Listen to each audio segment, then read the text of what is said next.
the store, getting some stuff for grandma. Oh, let's see. We're here at El Super, getting some stuff for some capirutada. Let me show you.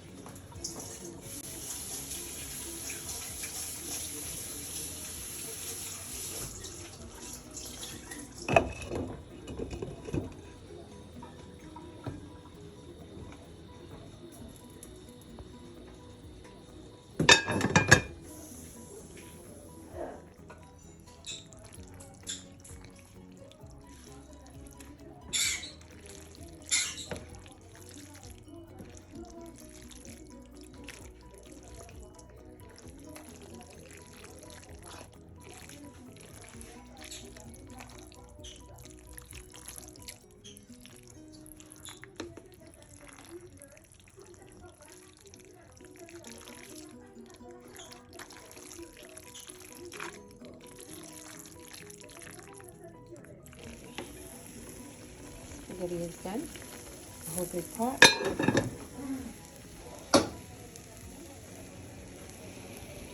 And we have garlic bread on to this Hawaiian bread.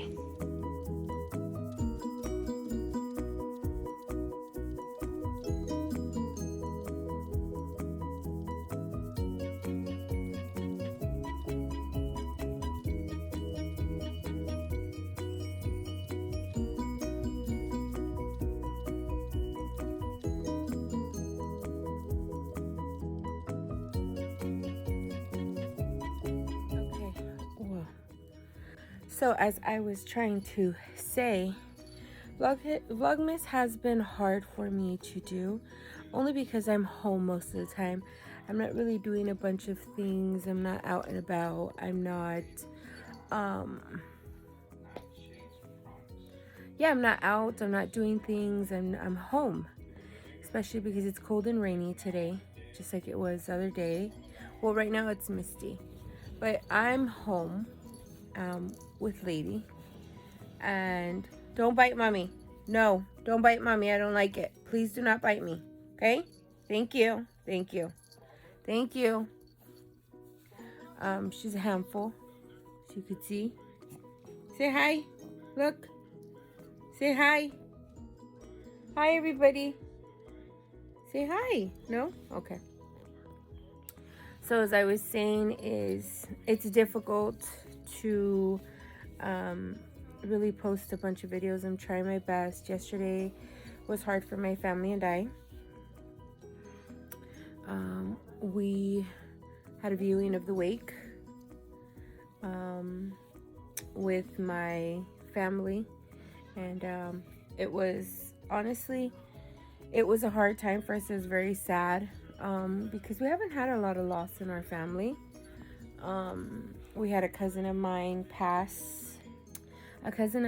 passed away maybe, I don't know, 17, 16 years ago. That was my not youngest uncle, my dad's, one of the youngest brothers. His son passed away in a tragic car accident. Our cousin, he was super young, and excuse me, and he passed away, and that was the first, experience we had as, family, I should say. My great grandparents passed away, which is my great grandfather, who was like, I believe 102. I could be wrong. And then we had so he passed away. So that was our first. And then we've had uncles or great uncles that passed away. They're my grandfather's brothers and stuff, but they're in Mexico, so that's different. My cousin, he was only 41. He was super young, which is my dad's. So it's my dad and then my uncle that underneath him. They're not too far apart, but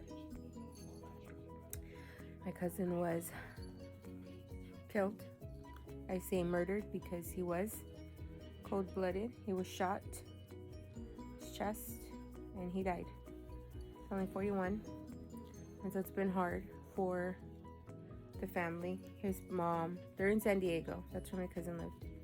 We're all out here, which isn't far. Everybody went today to go. They were going to bury him today, so that's hard for everybody. I wasn't able to go. My husband works his shift, and it was in the morning, and it's not like he's been at this company for a long time, so he couldn't just take it off. And yeah, but you know, be grateful for what you have. Don't have any regrets. Be grateful for what God gives you. And I don't care what anybody says. Things happen. Yes, blood is thicker than water. It is. You be the bigger person and forgive. If somebody's not willing to, that's totally fine. It's okay.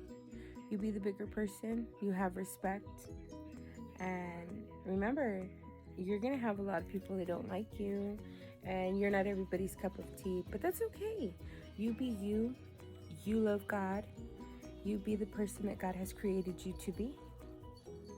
And if people don't like you, then that's their loss, because they're missing out on the great qualities that God has given you, the great gifts and everything. Excuse me, you know. So, I'm sorry. I'm over here doing something. So yeah. Besides that, I've been struggling with loss. Mourning my family members. I lost an uncle 2 years ago. And then the year after that, I lost, or was it 3 years ago? Then I lost my stepdad's mom, which was a step grandmother to me, since I was 3 years old. And then I lost my 2 fur babies in 2020. I lost my grandmother in 2021 of January.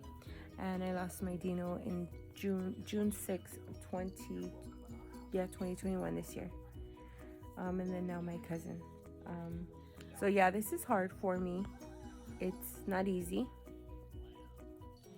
I don't do good with grieving and mourning people.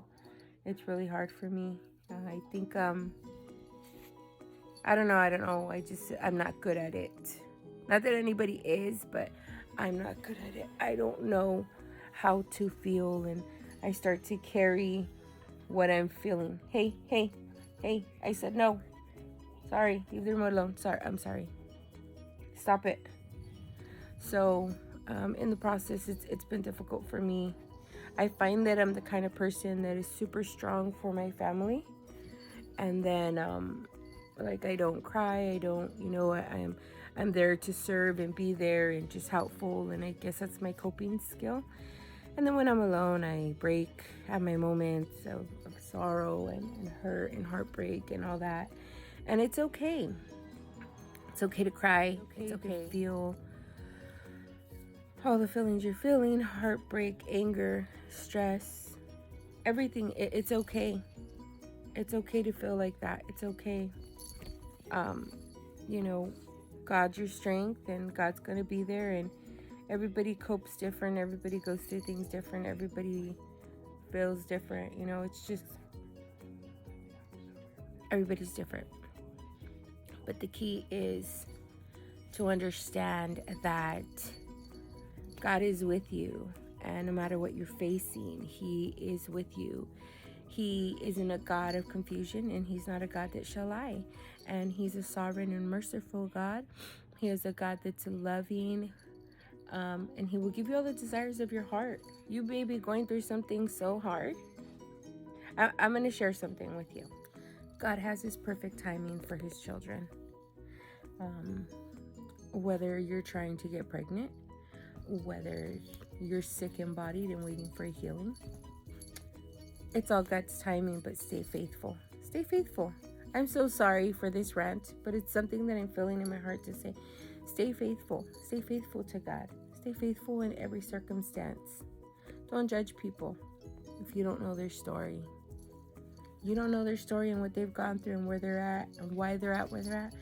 Don't judge them because you don't know what it took, what they've been through, how they've faced on daily, and their struggles and their guilt and what they carry, and everything that's happening in their life. They can smile and look like everything's good, but in reality they can be facing this spiritual war, physical war, just a bunch of stuff, and we have to be the people that are compassionate and love people in what they're doing in the situation, and stop being so judgmental. Yes, you can have an opinion, but you don't always have to voice your opinion. You don't always have to say something. You don't always have to. I'm that kind of person. Sometimes I feel like I need to just say it because can you stop it, please? Go play with her. She bit me. I'm sorry. So sometimes you can be facing such a struggle and you can't get out. Okay. Now, I have faced a lot of things in my life. Maybe not as bad as other people, maybe worse than other people, but nobody's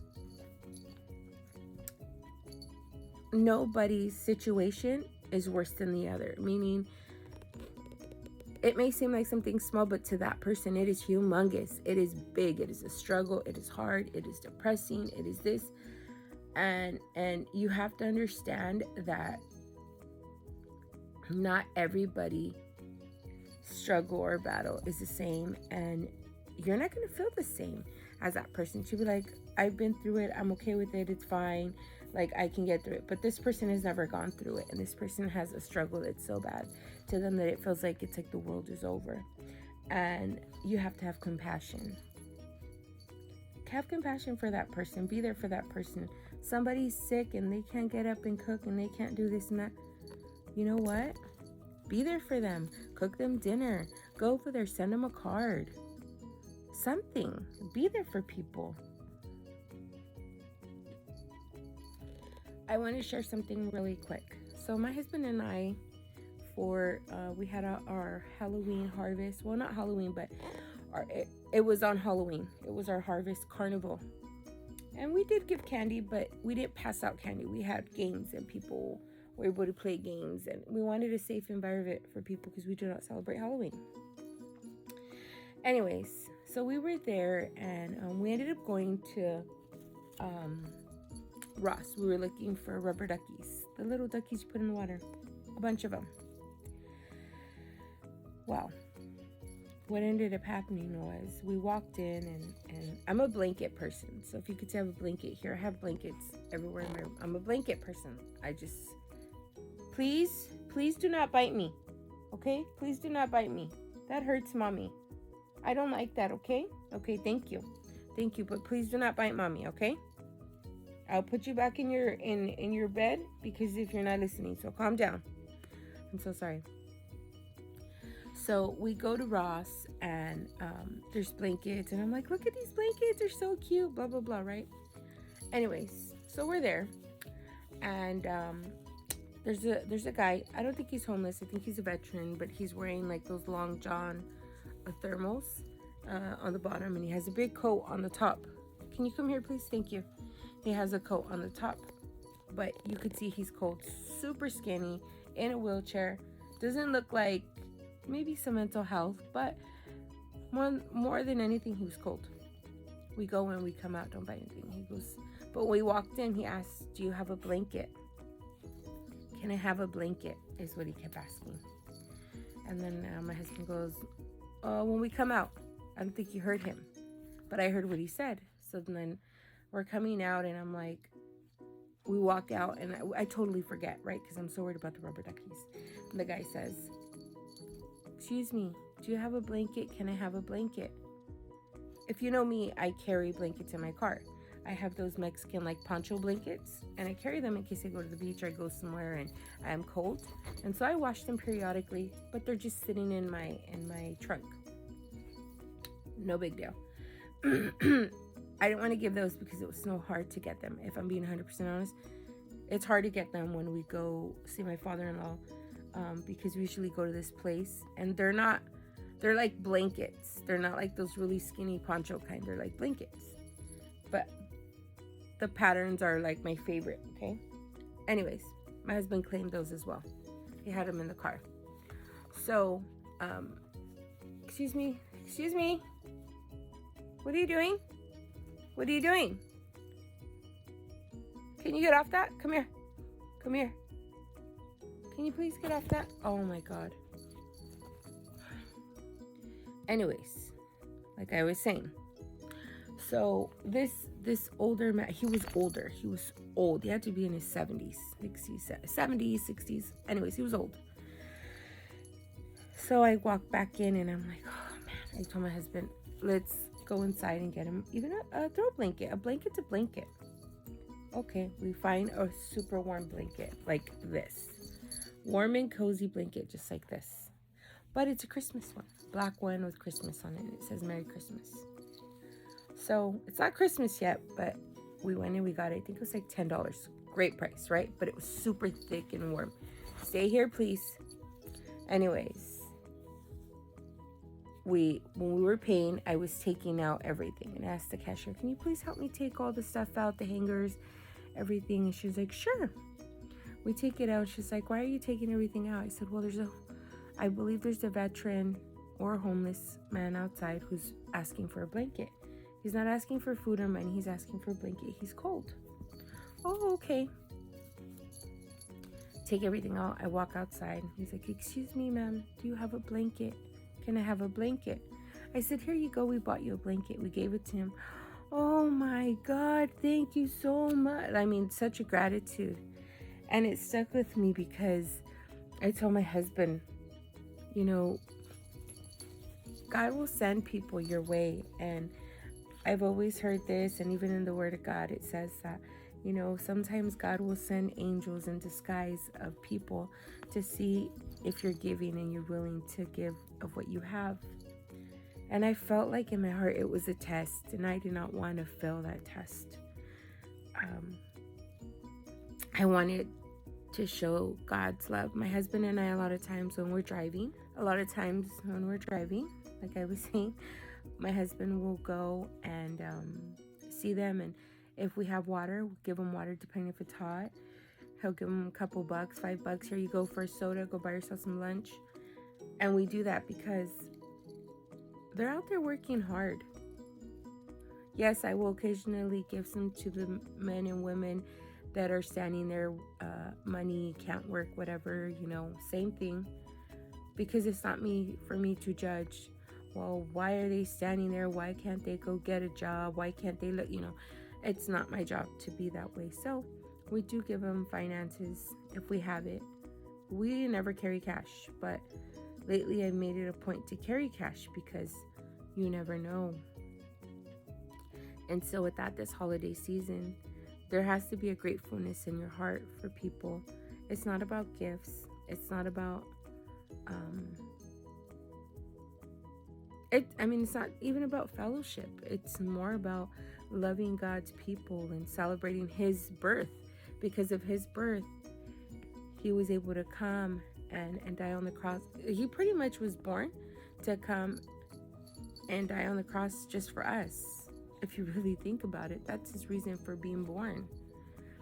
And there has to be a gratitude and a gratefulness that comes in your heart for God's people, His children, Him, you know, realizing that Christmas isn't about going and buying all kinds of gifts, and everybody has lost that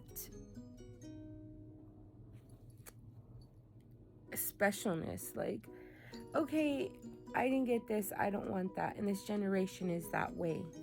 And so what I'm trying to say is, as older adults, it's like, you want your kids to have the best, but they can have it all year round, you know? It's hard because there's families going through financial hardship. There's families going through things that are so hard. It's like some people don't have food. Some people don't qualify for EBT. And husband and wife are working. Okay? They're making ends meet. A lot of people have to have their tias, tios, uncles, and cousins to live in their home, and these kids have to share their home with other family members because the parents can't afford it. It's not the parents' fault. They're both working hard. But a lot of times these companies aren't paying you what you need to. They're working all these hours. It's just a lot of craziness. And I see a lot of kids, especially the ones that are still in those, I'm sorry, I'm going to call them concentration camps if you really want to be honest. They're in these freaking big cages and they're there because they're separated from their parents. I'm not trying to get controversial. I'm just saying those kids are in there. They're separated from the parents. They don't have the parents. They're facing hard times. So nowadays it's for us to be in prayer and pray that God would supply all their needs emotionally, because that can hurt and hinder a child as they grow older and carry those memories, feel a certain way.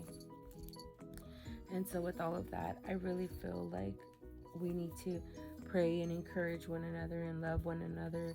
And if you see somebody going through something, tell them Jesus loves you. Pray for them. Sometimes that's all they need. Do not bite me, okay? Don't bite me. So I'm sorry I ranted for a long time. Something that I felt in my heart, something that I've been feeling. And don't judge a book by its cover, because you don't know exactly what it took and what was written in their book.